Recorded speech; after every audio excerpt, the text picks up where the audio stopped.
madali na maayusin. Ito si, eh. ito si Alwin, kaibigan ko. Yan. Yan si Lawan. Ito. Ito yung lugar nila. Ito. Ayan na. Ayan yung bakod. Yan. Pwede na may kabit yung gero dyan. Ayusin na yung bakod niya. Tsaka yung kapitbahay naman. Ano yan eh? Dito.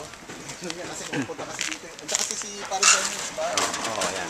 Yan, sasara mo lang yung bakod na yan. Yan. Para, yung kabilang side, may nagmamanok dito sa kabilang yun. Kaibigan din niya rin yan. Magkalikod lang sila. Ayan o. Ayan o. May mga nagmamanok din dyan o. Ayan. May mga manok din sila dyan. Ayan o. Ayan. Tapos, ito. Ayan o. Tapos ito yung lugar ni Aldwin. Ito, yan. Sinasabi ko sa'yo. Yan.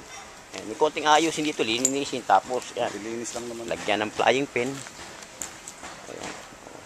Ayan yung bahay ni Aldwin o. Yan, sa harapan yan, ito yung Magnolia Street, yung kabila niyan. Yung pinasokan ko kanina. Yan, ito yung lupa, may Carabao grass. Yan, may ayusin lang konti. Ay, may manok din siya dati rito, kaya may mga tali rito yan. Tsaka may mga sabitan na yan. Laki-laki rin. No? Kasi mga 200 square meters to eh. Oo. Yung bakante na. Oo. Mga 200 square meters pala to eh. Yan, konting linis lang yan. Oo, tama na yung bakod. Wala nakabakod na kayo. Pero hindi ka sakto naman ng Meralco to.